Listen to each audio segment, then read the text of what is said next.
मोदी सरकार को खुद पर शर्म आनी चाहिए। कल मोदी सरकार ने सुप्रीम कोर्ट ने जो कहा है ना, इंसानियत उसके सामने शर्मसार हो गई है। जानते हैं उनके जो नुमाइंदे हैं सॉलिसिटर जनरल तुषार मेहता, उन्होंने सुप्रीम कोर्ट में क्या कहा। उन्होंने कहा कि सोशल मीडिया में या फिर जो पत्रकार आज की तारीख में गरीब मजदूरों की बात करते हैं वो गिद्ध हैं और क़यामत के पैगंबर हैं। अंग्रेजी में जिस शब्द का इस्तेमाल उन्होंने किया, उन्होंने कहा कि वो वल्चर्स हैं and they are prophets of doom. मैं आपको बताना चाहता हूं मोदी सरकार कि दरअसल गिद्ध कौन है। याद है खबर आपको, जब मोदी सरकार ने सुप्रीम कोर्ट के सामने कहा था कि इस वक्त सड़क पर एक भी प्रवासी मजदूर नहीं है और हमने 23 लाख मजदूरों को मदद मुहैया कराई है। और आप जानते हैं कि यह सरासर झूठ था, क्योंकि सड़क पे न सिर्फ मजदूर चल रहा था बल्कि वो मर रहा था, उसके बच्चे मर रहे थे। ढेरों मिसालें सामने उभर कर आई थी। ये होते हैं गिद्ध जो अदालत के सामने झूठ बोलते हैं गरीब मजदूरों के नाम पर। जब इस लड़की ने इस साइकिल पर बैठकर अपने पिता को गुरुग्राम से बिहार तक पहुंचाया था, तब आपको शर्मिंदा होना चाहिए था, मगर आपके मंत्री रविशंकर प्रसाद, किरण रिजिजू, रामविलास पासवान, ये तमाम लोग कह रहे थे कि इसे साइकिलिंग फेडरेशन में इसे जगह दी जाए और साइकिलिंग प्रतियोगिता में इसे शामिल किया जाए। ये सोच होती है गिद्ध वाली सोच, और मैं आपको बताता हूं क्यों। क्योंकि उस लड़की ज्योति पासवान ने आपके मुंह पे करारा तमाचा मारा जब उसने आपके ऑफर को ठुकरा दिया था। उसने कहा कि मुझे पढ़ाई लिखाई करनी है। उसकी गुर्बत पर, उसकी मजबूरी को जो सियासी तौर पर इस्तेमाल करने की कोशिश करता है ना, वो होता है गिद्ध। और कल एक बार फिर आपने ये प्रमाणित किया है कि आप गिद्ध हैं अदालत के सामने, क्योंकि अब तक आपके प्रवक्ता क्या कह रहे थे। आपके प्रवक्ता ये कह रहे थे कि जो गरीब मजदूर अपने घर जा रहा है हम उससे पैसे नहीं ले रहे हैं, जबकि ढेरों मिसालें थीं जहां गरीब को टिकट के पैसे देने पड़ रहे थे। चाहे गुजरात सरकार का वो फरमान हो या फिर रेलवे बोर्ड के चेयरमैन यादव साहब हों, जिन्होंने कहा था कि हम मजदूर से इसलिए पैसा ले रहे हैं क्योंकि मजदूर कहीं ऐसे ही ना पहुंच जाए रेलवे स्टेशन जैसे कि मजदूर जो है वो मज़े ले रहा है, घर जो है वो मज़े लेने के लिए जा रहा है। मैं जो आपके सामने बात रखने की कोशिश कर रहा हूं वो क्या है। कल अदालत के सामने केंद्र सरकार ने क्या कहा, मैं आपको पढ़ के सुनाना चाहता हूं। उन्होंने स्पष्ट कर दिया और आपके स्क्रीन्स पर, In a statement to the court, Solicitor General Tushar Mehta, who was representing the central government, said the fare for the special Shramik trains organized by the railways is paid either by the originating state or by the receiving state. जिसका अर्थ क्या हुआ कि जो पैसा गरीब मजदूर पे कर रहा है वो या तो जिस राज्य से वो चल रहा है वो राज्य वो पैसे दे रहा है, या जिस राज्य को वो जा रहा है वो पैसे दे रहा है। और संबित पात्रा ने हमें क्या बताया था?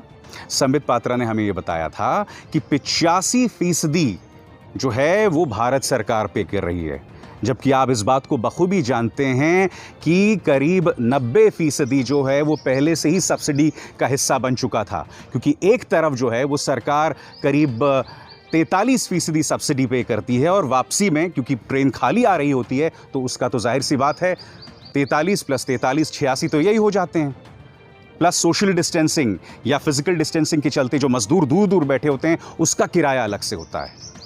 और कल आपने अदालत के सामने ये मान लिया कि नहीं साहब हम पैसे नहीं दे रहे थे, मगर आपका प्रचार तंत्र ये झूठ बोल रहा था कि 86% हमने पैसे दिए। तो अब बताइए ना मुझे तुषार मेहता जी, गिद्ध कौन है? मेरे जैसे पत्रकार जो इन गरीब मजदूरों की बात कर रहे हैं, या फिर आप जैसे लोग जो सरासर झूठ बोलते हैं, सरासर गलत बयानी करते हैं? क्या इस सवाल का कोई जवाब है आपके पास? मैं आपको बताना चाहता हूं दरअसल इनके हिसाब से कौन सा मीडिया गिद्ध नहीं है। आपके स्क्रीन्स पर यहां पर इस वक्त भारत और चाइना में तनाव है। अजय शुक्ला की इस रिपोर्ट के मुताबिक, और कई पत्रकार ये कह रहे हैं कि लाइन ऑफ एक्चुअल कंट्रोल को पार करके चीन जो है हमारी सीमा में करीब 2 से 3 किलोमीटर घुस गया है।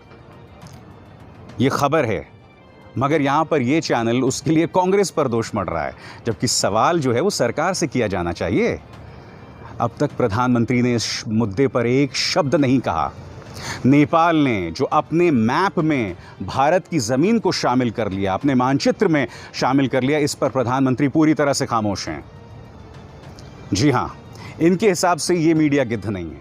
फिर ये मीडिया जो लॉकडाउन के मुद्दे पर सवाल करने के लिए राहुल गांधी को कटघरे में रख रहा है, इनकी ये हिम्मत नहीं है कि वो प्रधानमंत्री नरेंद्र मोदी से सवाल कर सकें। और ये देखिए, ये इमरान खान से सवाल कर रहे हैं।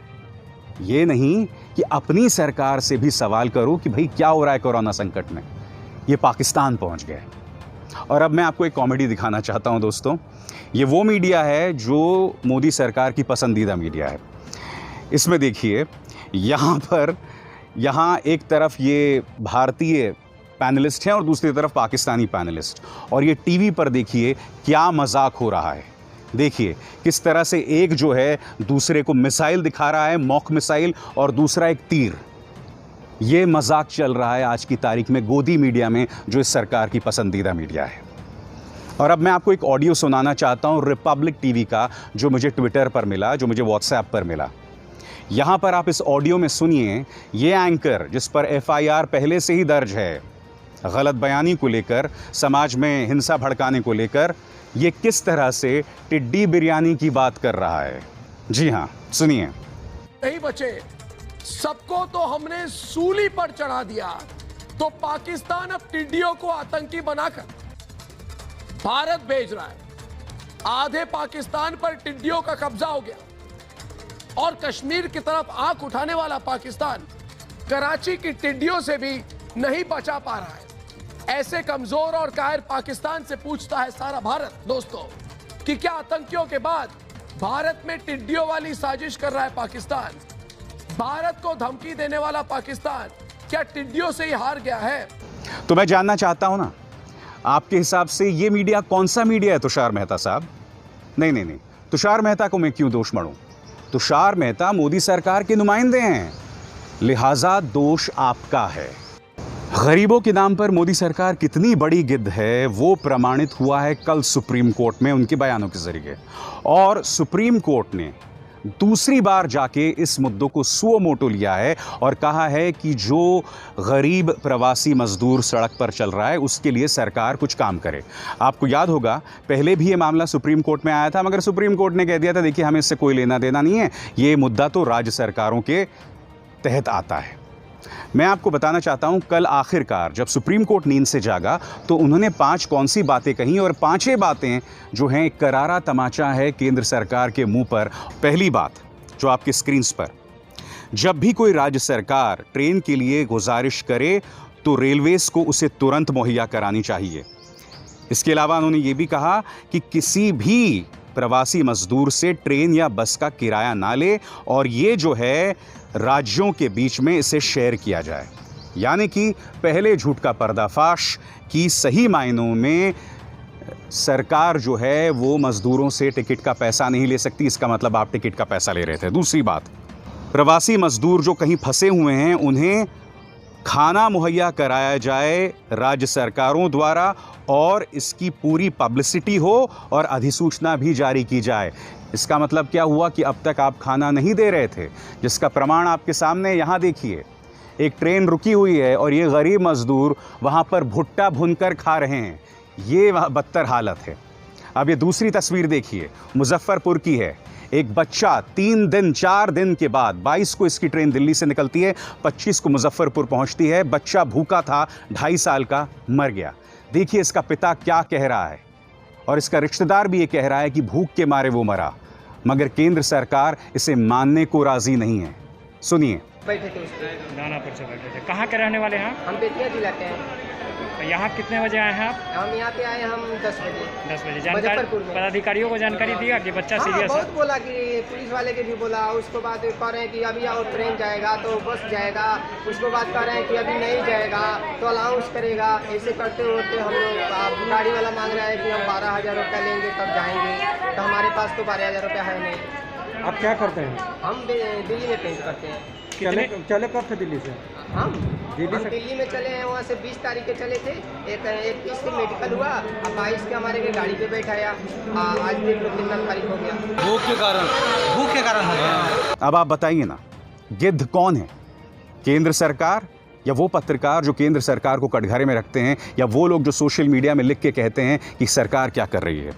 तीसरी बात, जहाँ से रेल यात्रा शुरू होती है वो राज्य सरकार मजदूरों को खाना मुहैया कराएं, पानी मुहैया कराएं। उसी तरह से रेलवेज भी उन्हें खाना और पानी मुहैया कराएं। ये बात सुप्रीम कोर्ट आखिर क्यों कह रही है? क्योंकि ढेरों दास्तानें इस तरह से सामने उभर कर आई हैं कि किस तरह से ट्रेन्स में 50-50 घंटे 3-3 दिन तक लोग भूखे रहे। सरकार तो ये भी मानने को तैयार नहीं है कि लोग भूख से मर रहे हैं। ये तस्वीर याद है आपको? इस मां की लाश के पास उसका बेटा इस तरह से घूम रहा है। तुरंत रेलवे मंत्रालय जो है एक फरमान जारी कर देता है और वो फरमान में क्या कहता है कि नहीं, ये औरत जो है वो भूख और प्यास से नहीं मरी, ये औरत दरअसल बीमारी से मरी है।